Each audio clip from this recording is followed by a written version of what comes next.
자, 또 다시금 돌아왔습니다. 네.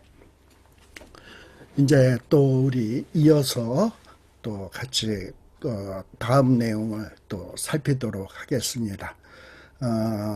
말소리랑 다 잘 들렸죠?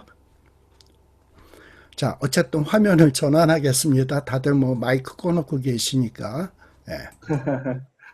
네. 잠깐만요.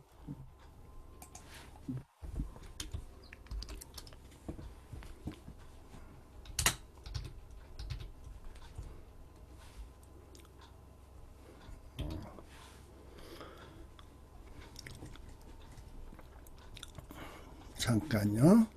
얘가 어떻게 된 거냐.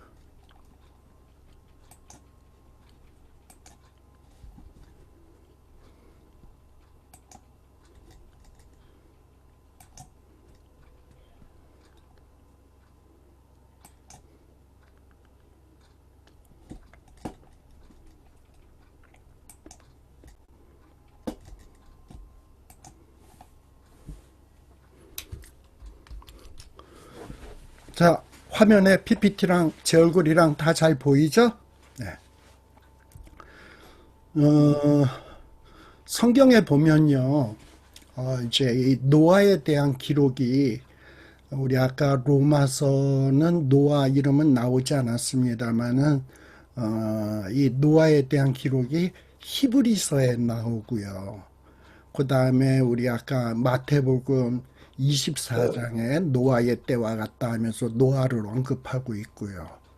또 노아에 대한 기록이 창세기 6장에 이 노아에 대한 이야기가 기록이 되어 있습니다. 근데 이 노아의 삶을 가장 잘 요약해서 보여주고 있는 내용이 어디냐? 바로 히브리서 11장 믿음장이라고 되어 있죠. 이 믿음장에 보면 노아의 삶에 대해서 압축해서 아주 쫙 엑기스로 설명을 해주고 있습니다. 제가 아까 창세기 5장을 이야기하면서 노아와 에녹의 공통점이 뭐냐라고 했을 때 믿음이라고 했습니다. 이 노아도 믿음이 있었고 에녹도 믿음이 있었습니다. 그래서 죽음에 대한 기록이 없었다. 창세기 5장이에요. 근데 히브리서 11장 7절에도 노아의 삶을 이야기하면서 노아에 대해서 뭐라고 언급을 하냐? 노아는 믿음이 있었다. 어떤 믿음? 믿음이라는 거는 어떤 믿는 내용이 있어야 돼요. 그냥 아무 내용도 모르는데 믿습니다 하고 애쓰자 강하게 한다고 결코 믿음이 좋은 것이 아닙니다. 내가 믿습니다 하면 무엇을 믿는가가 분명해야 돼요. 그러면 노아는 무엇을 믿었냐? 아직 보지 못하는 일에 경고하심을 받았다. 즉 무슨 얘기입니까? 노아는 노아가 태어났을 때 노아가 살면서 홍수라고 하는 것을 한 번도 경험하지 못했습니다. 그런데 하나님께서 갑자기 뚱딴지같이 노아에게 야, 이제 홍수가 일어나서 내가 싹 쓸어버릴 거야. 호흡이 있는 것들은 싹 쓸어버릴 거야. 요 창세기 6장까지 물론 성경에 기록이 없다고 해서 없는 것은 없다고 해서 있지 않았다라는 건 아니에요. 근데 창세기 6장까지 홍수 사건 이전까지를 쭉 보게 되면 뭐 큰 비가 왔다, 홍수가 났다 이런 기록이 창세기엔 전혀 없어요. 그러니까 이 창세기 기록만 가지고서 본다면은 홍수라는 거를 인류의 조상들이 경험하지 못했던 일이야. 근데 한 번도 보지 못한 일에 노아에게 갑자기 뚱딴지 같이 나타나서 내가 이제 이 세상을 심판할 거야. 물로 쓸어버릴 거야. 이게 믿어지겠습니까? 한 번도 경험 안 한 일인데. 그런데 노아는 하나님이 쓸어버리겠다라고 하니까 믿었어요. 에녹도 뭘 믿었어요? 65세 때 내가 이 땅에 죽음을 보낼 거야. 그랬더니 에녹도 그것을 믿었단 말이지. 이렇게 노아나 에녹이 다 뭐냐면 믿음을 보였어요. 그래서 이 믿음이 있었다.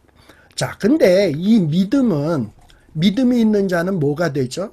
여기 화살표를 보시게 되면 여기 믿음이 있는 자는 의인이에요. 의인이 어떻게 의인이 될 수 있습니까? 믿음으로 말미암아 의롭다 함을 얻습니다. 그래서 노아가 의인이라고 일컬어지고 당세의 완전한 자라고 일컬어질 수 있었던 것은 뭐냐? 믿음이 있었기 때문에 그래요. 뭐 노아가 특별히 더 뭐 의로운 행동을 해서가 아니라 이 하나님의 계시의 말씀을 믿었단 말이지. 그리고 그 믿는 것을 홍수를 대비해서 방주를 만드는 행함이 있었어요. 이런 믿음을 보일 때, 믿음과 행함을 보일 때 노아는 뭐라고 일컬어졌냐? 의인이다. 당세의 완전한 자다. 이렇게 하나님의 말씀을 믿고 행동으로 옮기는 자를 뭐라고 얘기하냐? 하나님과 동행하는 자다라고 얘기해요. 이 하나님과 동행하는 자가 어떤 자냐? 여기 제일 밑에 보면 노아는 하나님이 방주를 만들라 그러니까 한 120년 동안 자기에게 명하신 대로 산에서 올라가서 잣나무를, 그때 툴도 제대로 돼 있지 않은데 그런 툴을 가지고 열악한 환경에서 그 어마어마한 방주를 만드는데 자기의 남은 인생을 다 보냈단 말이야. 그래서 이 노아는 믿음과 행함이 있었기 때문에 하나님이 완전한 자다, 하나님과 동행한 자다라고 이렇게 일컬어주고 있습니다. 이게 노아의 모습이에요. 자, 그런데 이렇게 노아가 믿음이 있게 된 것은 무엇 때문인가? 하나님이 아직 못하는 일에 경고해 주었기 때문이죠. 근데 하나님이 아직 못하는 일에 경고하신 것이 뭐냐? 여기 요 화살표를 쭉 따라가 보면 뭐라고 돼 있냐? 아니, 여기 경고라는 말을 쭉 따라가 보면 뭐냐 하면 여호와께 은혜를 입었다. 하나님이 당시에 노아 말고도 많은 사람이 있었을 거예요. 그런데 유독 노아에게 탁 나타나서 노아야, 이제 앞으로 내가 이 세상을 쓸어버릴 거야. 그리고 홍수를 내려서 쓸어버릴 테니까 너가 살고 너의 가족들이 살게 하기 위해서는 방주를 만들어라. 라는 이 계시의 말씀을 주셨어요. 이렇게 노아만을 딱 택해서 이런 계시의 말씀을 준 것이 뭐냐? 하나님이 노아에게 은혜를 베푼 거예요. 우리 에베소서 2장 8, 9절에 보면 너희가 그 은혜를 인하여 믿음으로 말미암아 구원을 얻었나니. 자, 그러니까 우리가 믿음하고 은혜 무엇이 먼저냐? 은혜를 입어야 믿을 수가 있어요.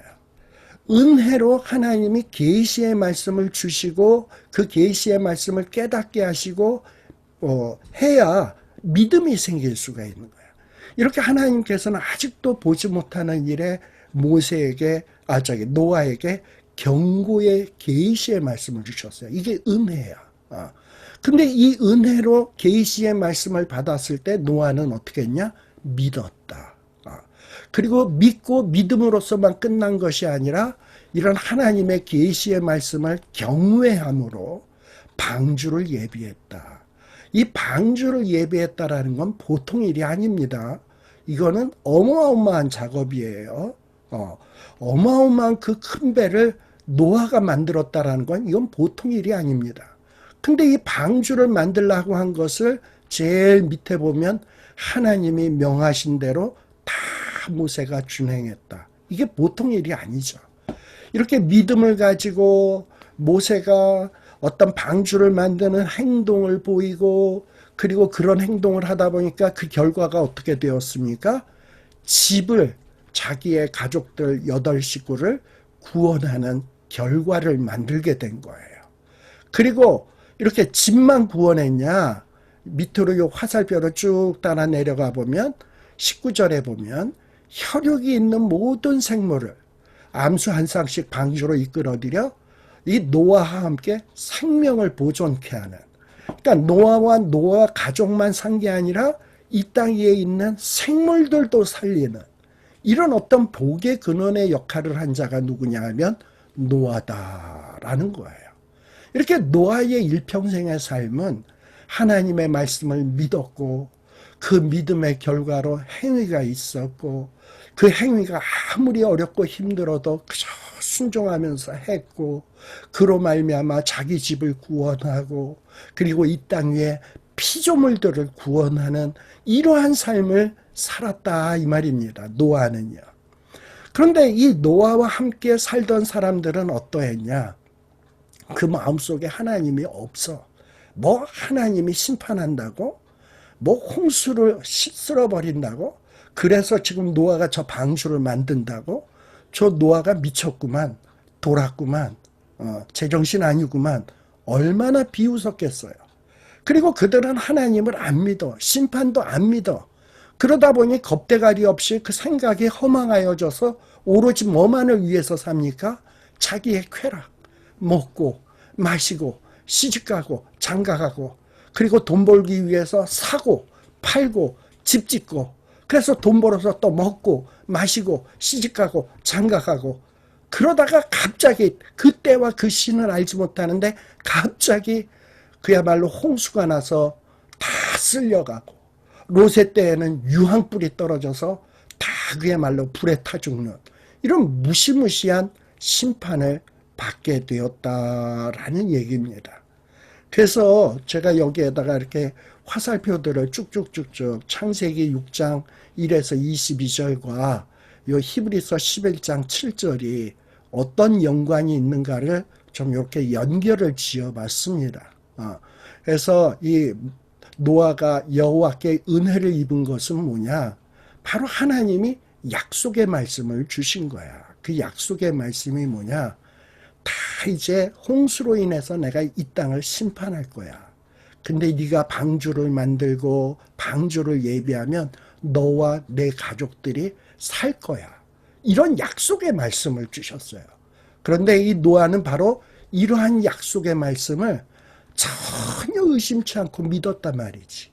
그리고 산에 올라가서 방주를 만들었단 말이지. 그러면서 하나님과 동행하는 삶, 하나님이 기뻐하는 삶, 정말 하나님이 볼 때 의로운 삶을 살았다 이 말입니다. 그러나 노아와 함께했던 그 시대의 사람들은 전혀 그렇지 않았다. 그들의 마음속에 사상에는 하나님이 없었어요. 그들은 그들의 입으로 하나님이 어디 있냐? 하나님은 없다. 라는 이런 어리석은 발언들을 서슴지 않았습니다. 그러다 보니 그 땅이 패괴해지고 11절에 보면 그러다 보니 때에 온 땅이 하나님 앞에 패괴하고 강포가 땅에 충만해지게 되었다. 하나님이 없다고 생각하고 무신론자의 사상을 갖게 되면 이 땅은 패괴해지고 강포로 가득해질 수밖에 없습니다. 그 마지막 결과는 심판이다. 여러분들 13절에도 보면 강포가 땅에 가득함으로 뭐가 이르게 된다? 끝날 종말이 이르게 된다. 심판이 있다. 땅과 함께 멸한다. 라는 얘기예요. 자, 그래서 이렇게 노아의 때에 대해서 예수님이 마지막 재림하셔서 심판하는 때가 언제와 같다? 노아의 때와 같다라는 것. 이거를 우리들이 마음속에 꼭 명심을 해야 돼요. 노아의 때와 같이 많은 사람들이 아무 생각 없이 먹고 마시고 시집가고 장가가고 사고 팔고 집 짓고 이루고 살지만 그러다가 이제 주님 재림하겠지만 우리의 삶은 그래서는 안 된다는 얘기죠. 먹든지 마시든지 내가 시집가고 장가가고 사고 팔고 집 짓고 내가 이거 왜 하는 거지? 내 쾌락을 위해서 하나? 이런 생각을 끊임없이 하면서 하나님과 동행하는 삶을 살아야 돼. 그리고 믿으려면 하나님이 우리에게 언약하고 약속하고 있는 것이 무엇인지 알기 위해서 하나님의 말씀을 끊임없이 공부하고 연구해야 돼요. 그렇게 해서 깨달은 것이 있다면 나만 그것을 간직하고 나만 그것을 행하는 것이 아니라 내 자녀들, 지난 시간에 얘기했습니다만 내 자녀들에게 부지런히 일어났을 때든지 누웠을 때든지 앉았을 때든지 끊임없이 말씀을 가르쳐서 그들로 하여금 이 땅의 복의 근원의 사역이 계속해서 주님 오시는 그날까지 이어지도록 해야 된다라는 거예요. 그런데 참 저는 요즘 안타까운 것이 뭐냐 하면 교회마다 이 어린아이들이 교회에 없어. 그리고 교회 안에는 순 노인네들 뿐이야. 젊은 사람이 없어요. 왜 그럴까요? 우리는 신앙생활 잘한다고 했는지 모르지만 자녀들에게 믿음을, 신앙을 유업으로 물려주는 일에 실패했단 말이죠. 그러다 보면 그 마지막의 결과가 어떻게 되겠습니까? 정말 심각하게 생각해야 된다라는 이런 생각이 듭니다. 자, 이런 식으로 해서 노아의 때에 대해서 제가 좀 설명을 드렸습니다. 자, 그 다음에는 이제 주님께서 때와 시기에 대해서 설명하고 있는데 첫 번째는 노아의 때를 들어가지고 설명을 했고요. 그 다음에 이제 두 번째는 뭐냐? 이 두 사람의 비유. 두 사람의 비유를 들어서 때와 시기에 대해서 설명했습니다. 우리 아까 24장 36절에 보면 뭐라고 돼 있습니까? 때와 시기는 아무도 모른다. 천사도 모르고 그리고 아들도 모르고 아무도 모른다라고 얘기를 했어요. 자, 그거를 설명하기 위해서 24장 40절의 말씀을 기록해 주고 있습니다. 자, 내용이 뭐냐? 두 사람이 밭에 있었대요. 그런데 갑자기 한 사람은 데려감을 당하고 한 사람은 버려둠을 당했다라고 돼 있습니다. 많은 분들은 요 마태복음 24장 40절 그리고 41절에 나오는 두 여자가 맷돌 가는 이야기를 보면서 이거는 휴거에 대한 이야기로구나. 이제 하나님 앞에 들림을 받는 얘기를 하나 보다. 이렇게 생각하는 경우가 많이 있어요. 그런데 여러분들이 꼭 명심해야 될 것이 뭐냐? 지금 요 40절에 나오는 두 사람에 대한 내용은 아까 그 36절의 연장선상에서 봐야 돼. 때와 시기는 아무도 모른다. 지금 이 두 사람이 밭에서 일을 하고 있는데 뭐 밭에서 일을 하는 이유는 뭡니까? 그냥 보통 일상대로 밭에서 일을 하는 거야. 근데 갑자기 한 사람 데려가고 한 사람은 버려둠을 당했어요.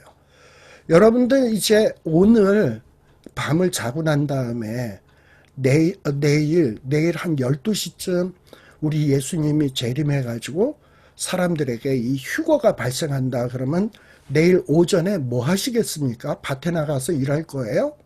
아니면 오늘 밤서부터 철야하고 내일 12시쯤에 주님의 재림이 있으니까 12시까지 기도하고 찬양하고 있다가 주님이 탁 부르시면 그때 샥 하고 아멘 주 예수여 오시옵소서 하고 짱 올라가는 게 폼이 날까요? 밭에서 땀 뻘뻘 흘리다가 가겠습니까? 아니면 기도하고 찬양하다 가겠습니까? 내일 12시에 온다라는 게 분명하다면 우리가 뭐 하고 있겠습니까? 흔히 스피노자라고 하는 사람은 내일 세계에 종말이 온다 할지라도 나는 오늘 한 그루의 사과나무를 심겠다라고 얘기를 했어요. 무슨 얘기입니까? 아무리 종말이 와도 나는 내가 하는 일들을 꾸준히 하겠다. 그래서 나중에 주님 재림하셔서 들리움을 받는 사람은 뭐냐?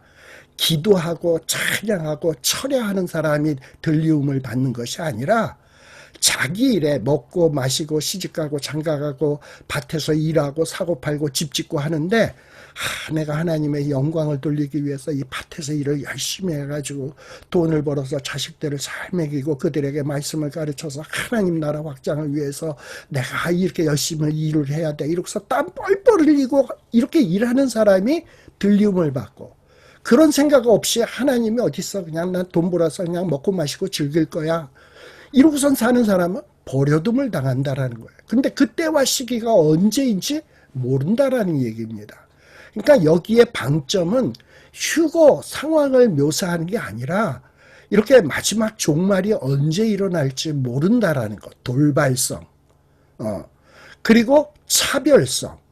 이렇게 세상에 여러 사람이 있지만 결국은 두 사람일 거예요.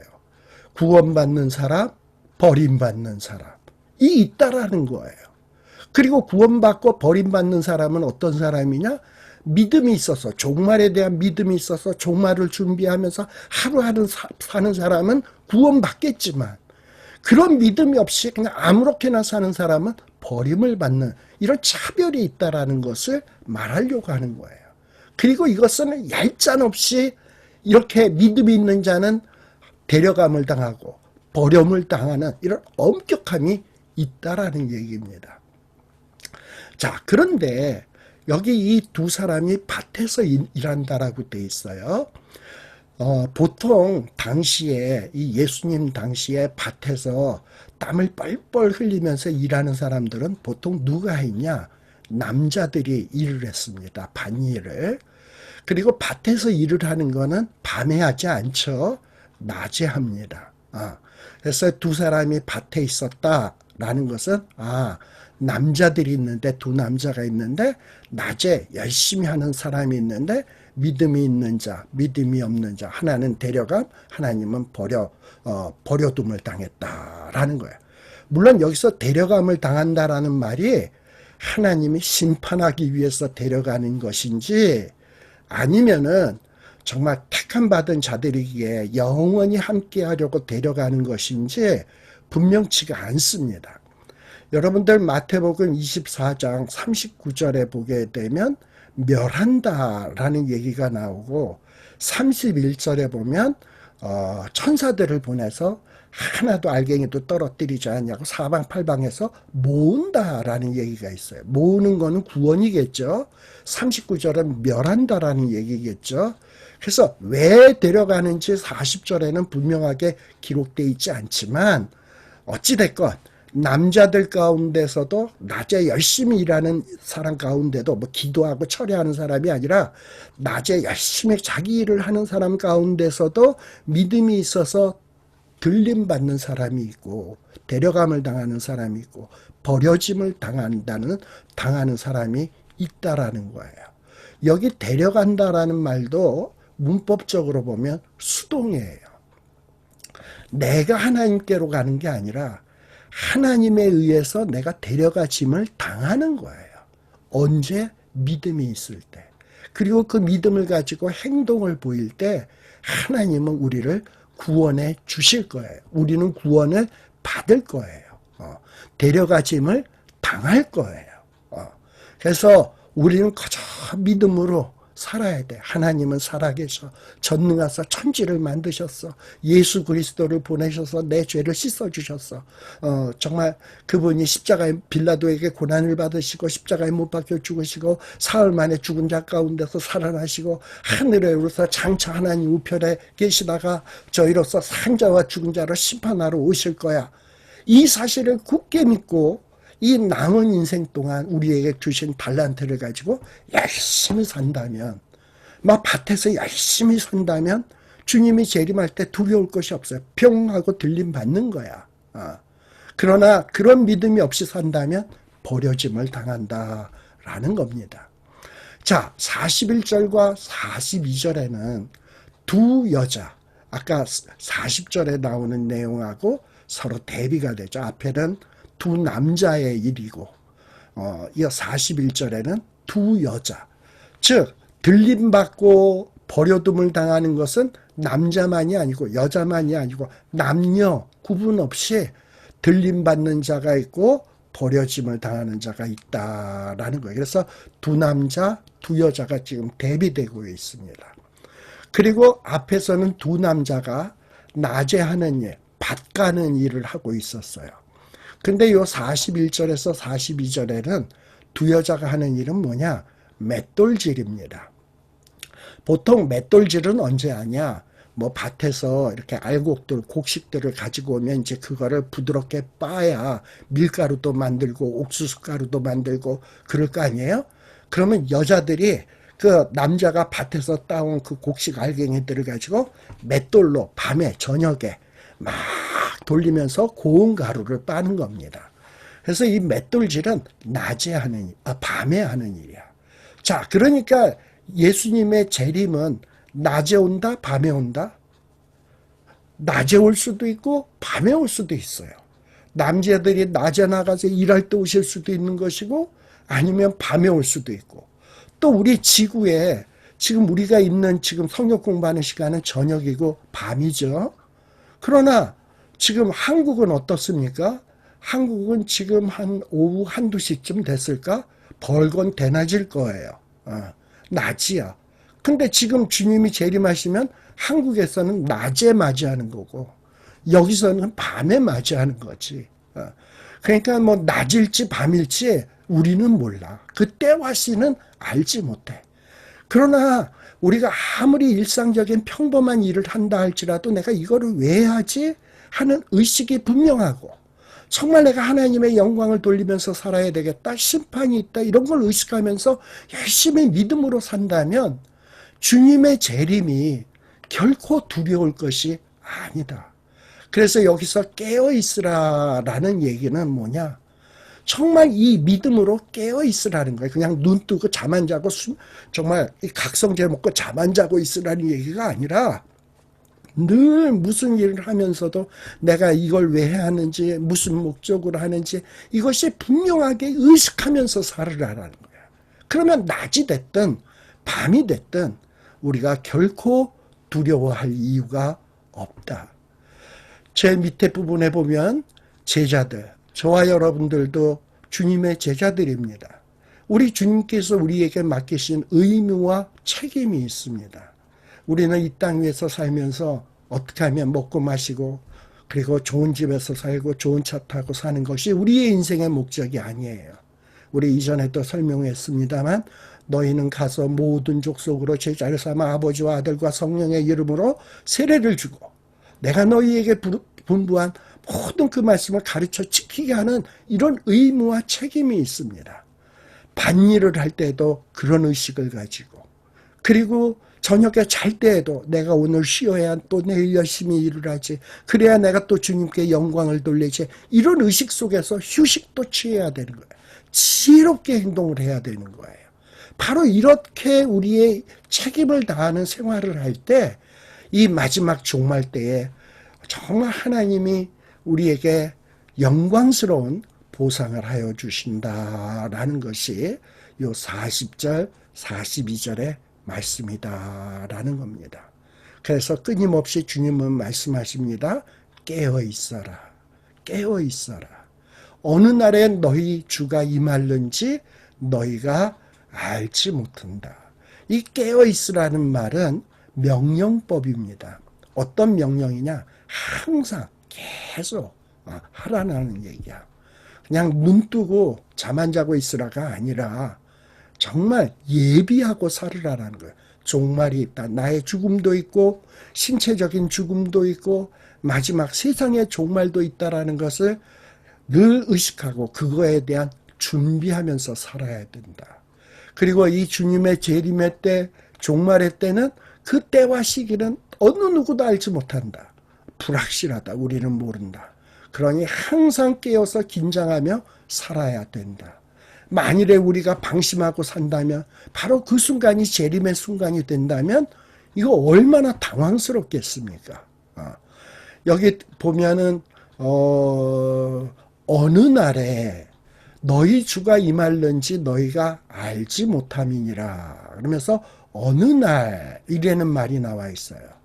자, 어느 날이라는 말은 무슨 얘기냐? 어떤 모습으로 라는 얘기야. 어떤 양태인지 이거 모른다라는 거야. 또는 아니면 언제, 지금인지 먼 시간 뒤에 있을 것인지 이거를 다 포함하는 얘기야. 어떤 식으로 어떤 모습으로 주님이 재림할런지 아니면 언제, 지금인지 먼 시간 뒤인지 우리가 예측할 수 없는 그런 상황에 주님이 임재할 수 있다. 갑자기 돌발적으로 임재할 수 있다라는 것을 지금 말하고 있는 거예요. 너희 주가 임할는지 너희가 알지 못한다. 이 주님의 재림의 시기와 그 양태는 누구만 안다? 아버지만 안다. 아들도 모른다. 36절에 나왔던 내용이죠. 자, 그러니 우리가 할 수 있는 일은 뭐냐? 깨어서 늘 예비하면서 살아가는 것이 우리가 할 일이다라는 말씀입니다. 자, 그 다음에 또 43절입니다. 이제 예수님께서 때와 시기를 아무도 알지 못한다라는 것을 설명하기 위해서 세 번째 비유를 말씀하시는 거예요. 그것이 바로 도둑의 비유예요. 도둑의 비유. 그러면서 이 도둑의 비유를 말씀하시면서 뭐라고 말씀하시냐? 이 도둑에 대한 얘기는 니들도 아는 바다. 니들도 아는 바다. 사실 뭐 이 세상에 도둑놈 있다는 거 저와 여러분 모르는 사람이 없죠. 그리고 저와 여러분들의 집도 우리가 뭔가 경계를 소홀히 하고 문단속을 소홀히 하면 언제든지 도둑이 들 수 있다라는 것을, 그런 가능성이 있다라는 걸 저와 여러분들이 다 알고 있습니다. 그런데 우리가 모르고 있는 것이 있어요. 도둑이 몇 월 며칠 몇 시에 우리 집에 들어올 것이다 라는 것을 아는 사람은 거의 없을 겁니다. 도둑이 있고 도둑이 든다, 그리고 도둑질해 간다, 이런 거는 사람들이 다 알지만 이 도둑이 어느 때 어느 시각에 온다라는 것을 정확하게 알고 있는 사람은 없다라는 거예요. 그래서 이 도둑이 드는 것은 예기치 못한 상황에 갑자기 내가 도무지 예상치 못한 순간에 온다라는 것을 이야기하기 위해서 도둑의 비유를 설명하고 있는 겁니다. 그러니까 이 도둑이 몇 시에 올 것을 알면 사람들이 그 도둑을 다 막아낼 거 아니야. 근데 우리들이 도둑 맞는 이유는 뭡니까? 내 상식, 내 사고를 초월한 방법으로 그야말로 들어와서 도둑질해 가면 꼼짝없이 당할 수밖에 없잖아요. 마찬가지로 우리 예수님의 재림도 우리 아까 마태복음 24장 3절에서부터 35절, 36절까지는 이제 예루살렘 멸망하기 전에 어떤 징조가 있을 것인지, 또 세상 끝 바로 전에는 어떤 징조가 있을 것인지 징조에 대해서 설명했다 그랬어요. 그래서 이 세상에 이런 주님이 말씀하신 징조들이 막 발생하고 있잖아. 지금 이 미국도 얼마나 난립니까? 지금 뭐 이 대통령 선거하고 나온 다음에 트럼프 지지하는 사람, 바이든 지지하는 사람, 이런 사람들 서로 으르렁거리면서 뭐 정말 난리가 아닙니까? 가뜩 잘못 이야기했다가는 그동안 좋은 관계를 유지하던 것도 다 깨어지는 이런 상황 아닙니까?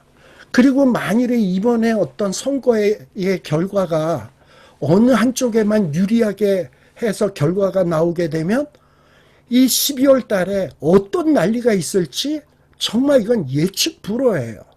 그리고 또 뭐 어떤 사람들은 부정선거가 있었다. 그래서 진짜 부정선거가 있어서 이 부정선거를 저지른 사람들을 막 잡아들이고 조사하고 막 이렇게 되면 또 거기에 저항하는 세력들은 또 얼마나 대단하겠습니까? 그리고 뭐 여기에 중국이 개입했다, 외세가 개입했다, 뭐 이런 말도 들려지는데, 만일에 외세가 개입했다라는 게 사실로 드러난다면 전쟁이 일어날 수도 있는 거고요. 그리고 우리가 경험했다시피 이 미국 땅에 놀스리치 지진이 있었죠. 과거엔 샌프란시스코 지진이 있었죠. 그리고 요즘에는 코로나 같은 질병이 있지요. 난리, 지진, 기근, 뭐 정말 말세에 일어날 징조들이 얼마나 많이 일어나고 있습니까? 그러나 이런 징조를 보면서, 징조를 보았다고 해서 우리 예수님이 언제 재림할 것인지, 몇 시에 어느 날에 재림할 것인지 아는 자가 있냐? 없어요. 그러나 이런 징조들이 일어나는 것을 보면서 예수님이 이런 일이 있다가 이런 일이 점점 심해지면 언제 올지 모르고 갑자기 임한다 그랬어. 그리고 밭에서 일하는 두 사람인데 어느 한 사람은 데려감을 당하고 어떤 사람은 버림을 받는다 그랬어. 내가 지금 만일에 주님이 재림한다면 나는 과연 데려감을 당할까, 버림을 받을까? 그리고 주님이 도둑처럼 임한다 그랬어. 갑자기 호련히 임한다 그랬어. 내가 정말 주님의 재림에 대해서 지금 든든하게 예비하고 준비하고 있는 것인가? 이런 생각을 하면서 살아야 돼. 주변에 일어나는 여러 가지 징조를 보면서 더욱더 우리의 마음을 정말 정신 차리고 깨우쳐야 된다, 이 말입니다. 그래서 44절에 보면 너희도 준비하고 있으라. 여기 이러므로라는 말이 나오는데요. 이러므로라는 말은 이 헬라어로 문자적으로 번역을 하면 어떤 말이냐? 이런 까닭에라는 말이에요. 이렇게 도둑이 언제 어느 때 몇 시에 몇 월 며칠에 알지 못하는 것처럼, 그리고 두 사람이 밭에서 일하고 두 사람이 뭐 저녁에 맷돌을 갈고 있는데 갑자기 하나는 데려감을 당하고 하나는 버려둠을 당하는 거 너희들 봤지? 이런 까닭에 너희들은 어떠해야 된다? 준비해야 된다. 정말 너희들이 예측 못하고 예비하지 못한 그런 생각지 않은 때에 인자가 오겠다라고 말씀하는 거예요. 그래서 깨어있지 못함으로 인해서 큰 화를 당한 자들, 버림을 받는 자들, 버려짐을 당하는 자들의 그 어리석음을 보듯이 너희들도 그런 전철을 제발 좀 밟지 말아라 라는 것을 강조하는 표현이에요. 그리고 여기에 보면 44절 끝부분에 보면 생각지 않은 때에, 그리고 오리라 라는 두 개의 동사가 나와 있어요. 생각지 않다, 오리라. 그런데 이 동사가 다 시제가 뭐냐면 현재형 동사예요. 즉 무슨 얘기냐? 우리 예수님 오시는 거를 자꾸 미래로만 생각해서는 안 된다는 거예요. 내가 현재 이렇게 생각하지 않고 있을 때에도 예수님이 확 오실 수 있어. 그러니까 예수님의 재림을 자꾸 미래적 시점으로 고정시키지 말고, 늘 현재의 개념으로 이해하면서 늘 현재의 이런 종말의식을 가지면서 저와 여러분들이 살아가야 된다라는 거예요. 사실 오늘 저녁 지금 9시, 지금 뭐예요? 8시 50분이에요. 뭐 이제 앞으로 한 두어 시간 뒤면 여러분들이나 저나 다 아마 취침을 하게 될 겁니다. 취침을 하다가 내일 아침에 못 일어나고 그냥 우리의 인생이 끝나는 수도 있어요. 자다가 스르르 가는 사람이 있습니다. 그런 사람이 어딨어? 이런지 모르겠지만 저희 제 와이프의 어머님이 한 2년 전에 돌아가셨는데 그냥 잠자다가 그냥 가셨어요. 저녁날 저녁에 취침하기 전에 기도하시고 그리고 그냥 잠을 주무셨는데 아침에 안 깨시는 거야. 그래가지고 제 처남이 보니까는 저희 장모가 돌아가셨어요. 이렇게 저와 여러분들이 오늘 저녁에 자고 정말 안 일어날 수도 있다라는 것, 이런 것을 늘 머릿속에 염두에다 두면서 주님의 재림이 먼 미래에 있겠지? 그거는 너무 먼 얘기고, 일단 저와 여러분들의 죽음이 언제일지를 모르잖아. 그러니까 늘 지금, 오늘 내가 정말 주님이 오신다면 나는 준비되어 있는가? 나는 정말 예비하면서 살고 있는가? 이러면서 늘 종말의식을 가지면서 밭에 나가서 일할 때에도, 또 교회 가서 예배 볼 때에도, 자녀들을 교육할 때에도 늘 그런 의식을 가지면서 또 먹든지 마시든지 무엇을 하든지 또 사고 팔고 집 짓고 무엇을 하든지 늘 나의 종말이 있다라는 것을 의식하면서 우리가 살아가야 된다라는 것을 말씀드리고 싶습니다. 그리고 그 다음에 이제 45절입니다. 45절에 보면 이제는 네 번째 비유예요. 네 번째 비유인데 이거는 뭐냐면 충성되고 지혜 있는 종, 그리고 또 한정은 미련하고 악한 종에 대한 비유입니다. 자, 여기서 충성되고 지혜 있는 종이란 누구냐?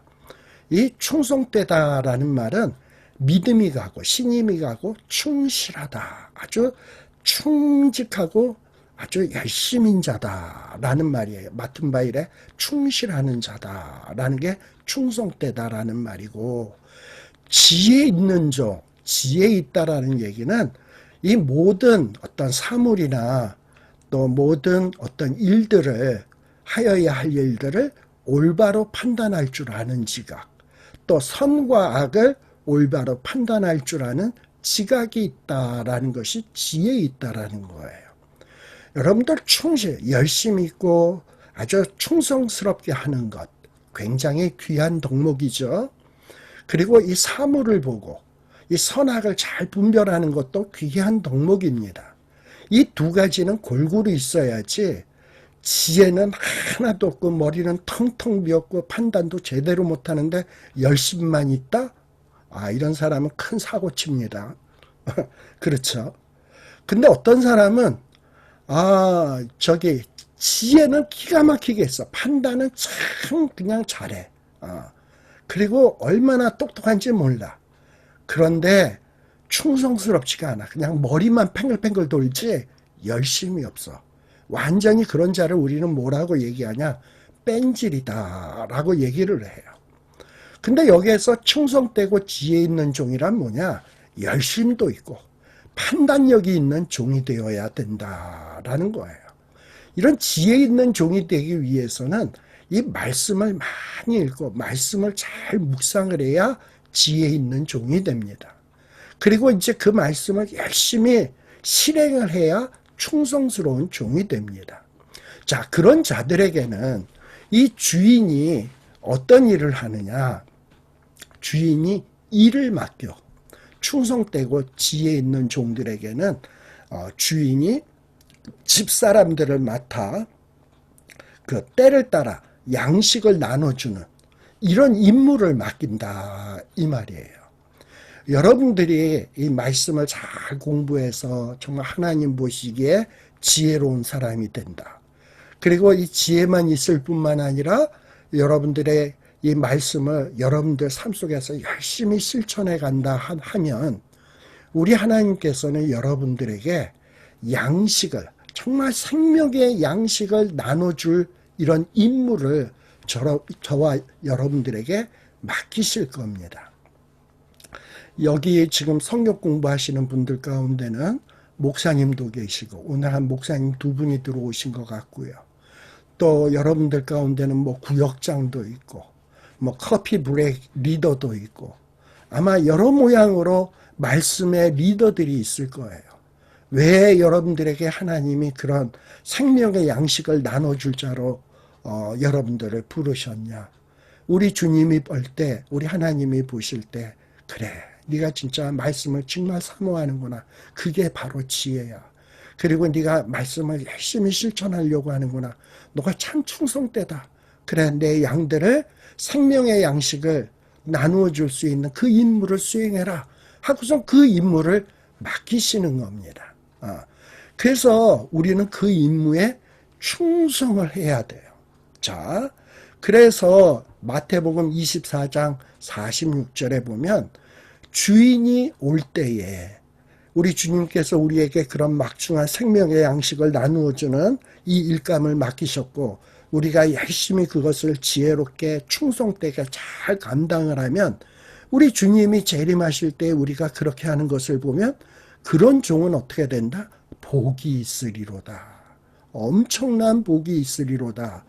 우리가 천년왕국이라는 거를 우리가 계시록에서 공부하지 않았습니까? 주님과 함께 이렇게 맡은 바 일에 충성하고 지혜롭게 잘 처리한 사람들에게 이 천년왕국에서 주님과 함께 왕노릇하는 이런 영광을 주시게 될 거예요. 그래서 저와 여러분들이 말씀 공부 정말 열심히 잘 하시고 그리고 머리만 커지는 사람이 아니라 삶 가운데서 그 말씀을 충성스럽게 실천하면서 이렇게 주님 앞에 칭찬 듣는 저와 여러분들이 되었으면 정말 기쁠 것 같습니다. 다니엘서 12장 3절에 보게 되면 이 하나님의 말씀을 가지고 많은 사람들을 옳은 길로 인도하는 자는 하늘의 별과 같이 빛나리라 라고 했습니다. 저와 여러분들이 이 말씀을 잘 공부하고 가서 모든 족속을 제자를 삼아 우리 아버지와 우리 주님께서 가르쳐 분부한 것을 그들에게 잘 가르쳐 지키게 하면, 그래서 그들을 옳은 길로 돌아오게 하면 우리 하나님은 우리들을, 저와 여러분들을 하늘의 별과 같이 빛나게 해주시겠다. 이 정말 엄청난 이 미래를 바라보면서 이 마음에 흥분되지 않습니까? 그래, 정말 그런 영광스러운 날이 있어. 그때 나는 주인공이 돼야 돼. 그래, 말씀을 통해서 지혜로워져야지. 이 말씀을 실천하면서 충성스러운 자가 되어야지. 그래서 주님께서 내게 주시는 양들에게 정말 생명의 양식을 나누어주는 이런 충성스러운 주의 종이 되어야지 하는 이런 결심이 저와 여러분들에게 있어지기를 원합니다. 47절에 보면 주님께서는 그런 자들에게 뭐라 약속하시냐. 내가 진실로 너희에게 이르노니 바로 주인이 그 모든 소유를 그에게 맡기리라. 이 주님의 모든 영광스러운 소유를 그런 어떤 충성스러운 종, 지혜로운 종들에게 맡기시겠다. 어떤 뭐 금전적인 지급, 어떤 화려한 명예를 주는 게 아니라 더 영광스러운 이런 책임 있는 일, 그리고 우리의 주인 되신 하나님과 주님과 더 깊은 신뢰를 형성할 수 있는 일, 이런 일을 맡기시고 주님과 함께 왕노릇하게 하신다 이 말이죠. 영광의 주님과 함께 우리도 영광스럽게 왕노릇하는 이런 놀라운 축복, 하늘의 별과 같이 반짝반짝 빛나는 이런 영광스러운 삶을 살게 해주신다라는 거예요. 여기에 정말 여러분들 매력을 느끼지 않습니까? 아, 맞아. 내 남은 인생을 정말 그렇게 살고 싶어. 그 일에 내 인생을 쏟아붓고 싶어. 세상에 난리가 일어나고 지진이 일어나고 전쟁이 일어나고 혼란이 일어나고 정말 시끄러운 일이 있어도 이 안에서도 내가 할 일이 있어. 내 책임이 있어. 내가 해야 될 일이 있어. 아무리 팬데믹이 되고 모든 것이 차단이 돼 있다 할지라도 주부로라도 또 우리 가정에서라도 내가 할 수 있는 범위 내에서 내가 할 수 있는 책임이 있지. 내가 할 일이 있지. 이런 거를 발견하셔가지고 이런 일들을 충성스럽게 지혜롭게 감당할 수 있는 여러분 되시길 바랍니다. 바로 그것이 종말을 준비하는 거예요.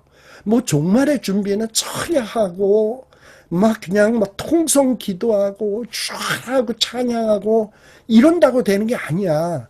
먹는 일, 마시는 일, 시집가고 장가가는 일, 이런 평범한 일상 가운데서 우리들은 얼마든지 이 종말을 준비하면서 살아갈 수 있다라는 겁니다. 그러나 반대로 48절은 어떤 자냐? 악한 종이에요. 이 악한 종의 특징은 뭐냐? 무슨 재림이 있어.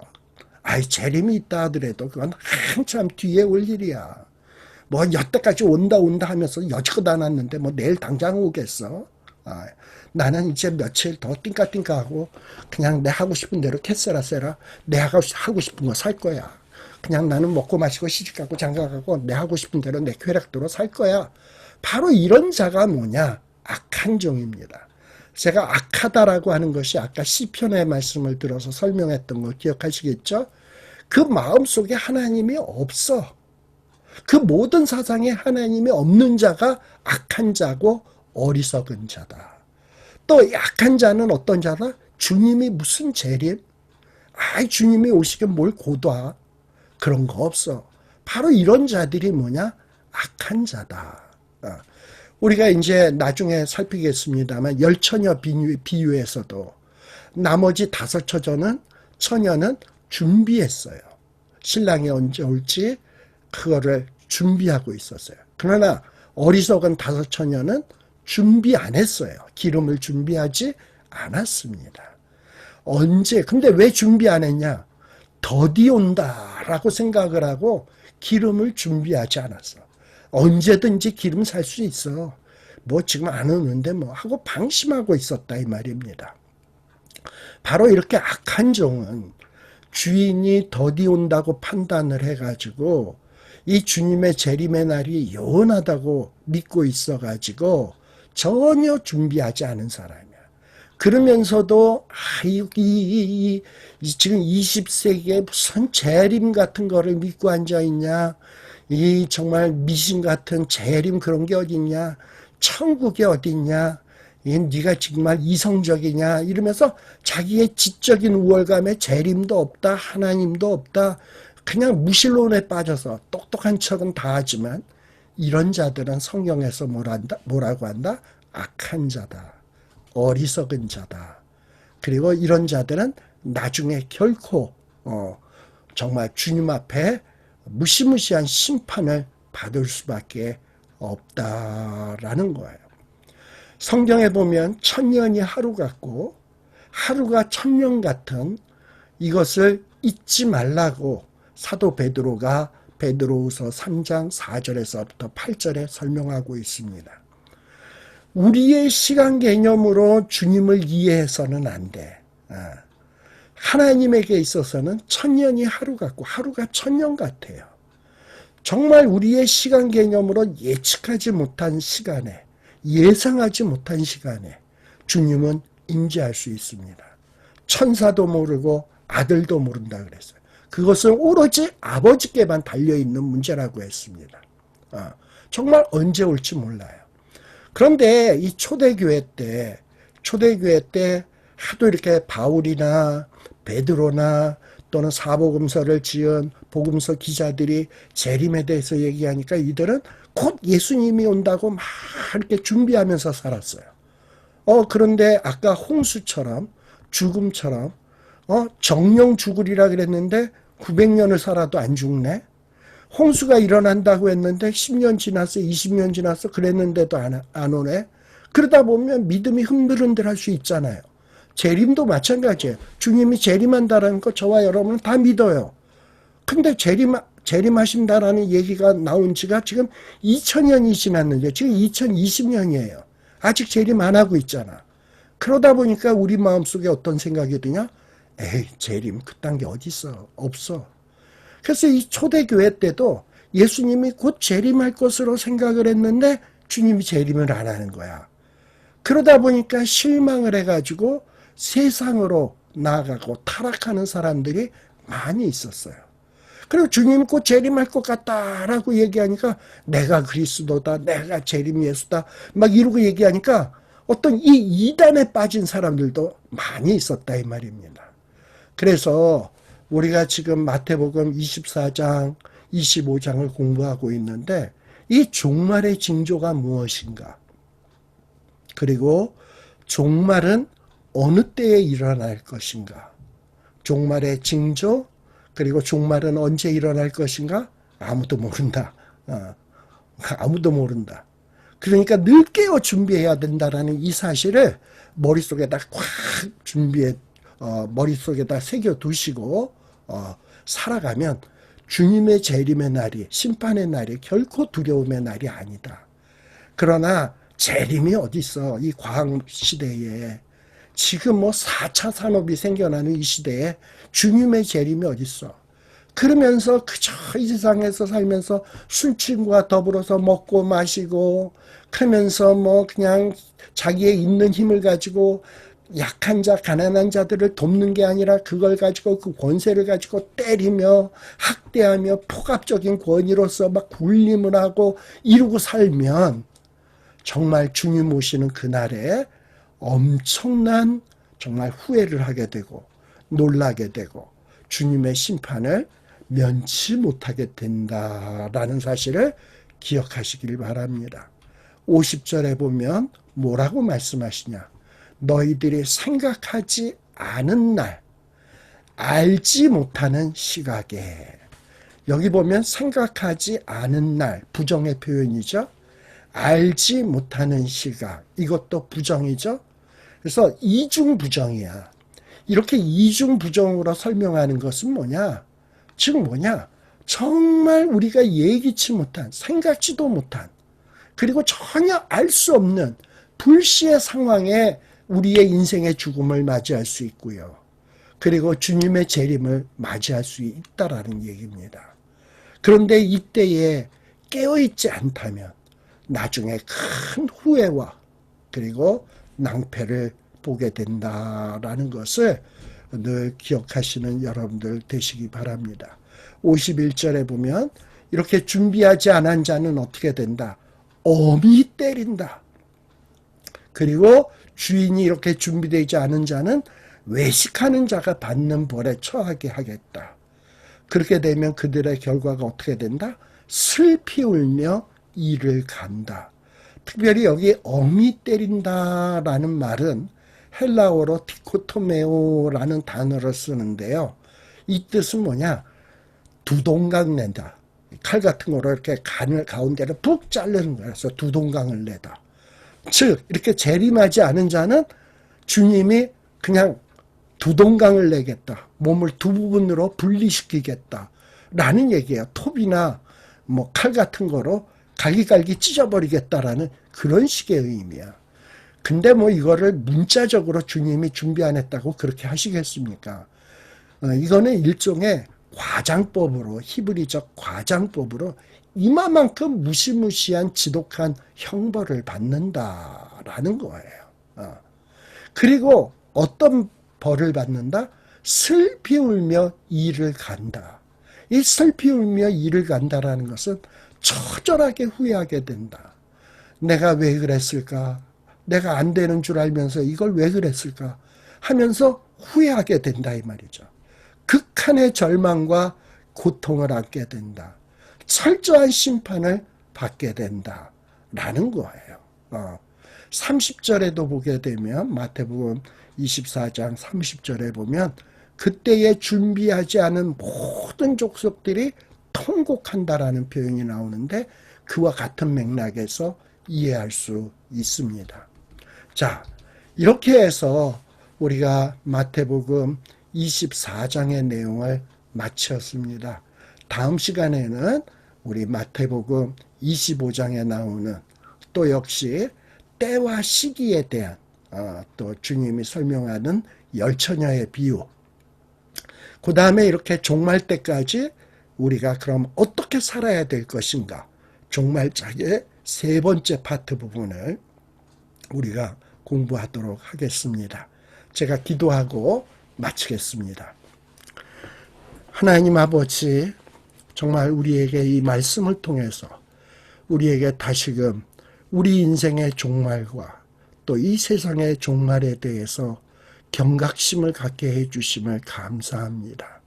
지금까지 나는 신앙이 있거니, 나는 믿음 생활을 잘해왔거니 하고 혹시 방심에 빠져 있지는 않았는지요. 하나님 아버지, 우리의 인생의 종말의 날이 정말 언제 일런지 정말 알 수가 없습니다. 우리가 정말 그동안 잘 알고 지냈던 사람들이 정말 갑자기 돌아가셨다라는 부고를 전해오고 그런 소식을 접할 때마다 깜짝깜짝 놀래고 하는데, 그런데 그 일이 남의 일이 아니오라, 언제 나에게 닥칠지도 모른다는 사실을 잊지 않는 저희들 되게 하여 주시옵소서.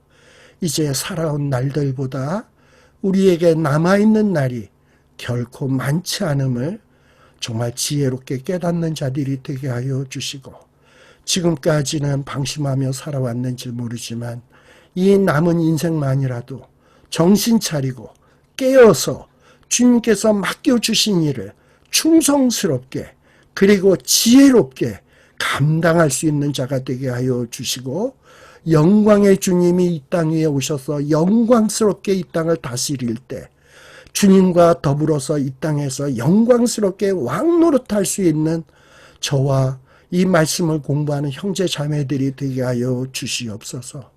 주의 말씀을 가지고 많은 사람을 옳은 길로 인도하는 자에게는 하늘의 별과 같이 빛나게 해주신다는 축복을 약속하고 있는데, 하나님 아버지, 그 약속의 말씀을 굳게 붙들고 소망을 가지고 힘들고 어렵다 할지라도 맡은 바 임무에 충실하여 나중에 주님 앞에 섰을 때 잘했다 칭찬함 받을 수 있는 우리 모두가 되게 하여 주시옵소서. 어김없이 올해도 우리에게 귀한 감사의 주간을 허락해 주심을 감사합니다. 주님, 우리에게 귀한 하나님의 자녀가 되게 하여 주심을 감사합니다. 미래의 영광스러운 천국을 우리에게 약속해 주심을 감사합니다. 우리에게 귀한 자녀들을 주시고 또 우리가 섬겨야 할 교회를 허락해 주심을 감사합니다. 하나님 아버지, 이런 감사의 조건들을 늘 감사히 여기며 주님 앞에 충성으로 보답할 수 있는 우리 모두가 되게 하여 주시옵소서. 예수님 이름으로 기원드리옵나이다. 아멘. 아멘. 이상으로서 마치겠습니다. 10분이 초과됐네요. 감사합니다. 네, 수고 많으셨습니다. 예, 이상으로서 마치겠습니다. 예, 네, 고맙습니다. 수고하세요. 네.